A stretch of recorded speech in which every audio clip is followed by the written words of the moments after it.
అప్పుల బాధతో ఆత్మహత్య చేసుకున్న యువ రైతు ఆడే గజానంద్ కుటుంబాన్ని బీఆర్ఎస్ రైతు ఆత్మహత్యల అధ్యయన కమిటీ బృందం పరామర్శించారు. ఆడే గజానంద్ కుటుంబానికి 1 లక్ష ఆర్థిక సాయం అందజేశారు. ఆదిలాబాద్ జిల్లా గుడిహత్నూరు మండలం నేరేడుగొండ గ్రామంలో అప్పుల బాధతో యువ రైతు ఆడే గజానంద్ ఆత్మహత్య చేసుకున్నాడు. బీఆర్ఎస్ పార్టీ తరపున అండగా ఉంటామని అధ్యక్షుడు సింగిరెడ్డి నిరంజన్ రెడ్డి భరోసా ఇచ్చారు.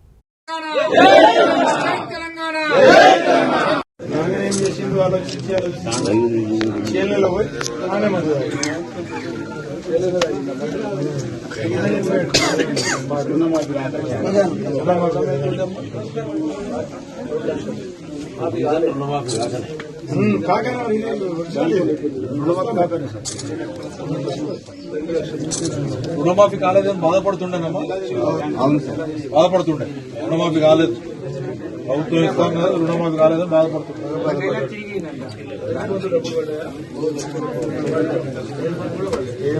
అదే ఆలోచించారు, బ్యాంకుల ఒత్తిడి ఎక్కువైపోయింది.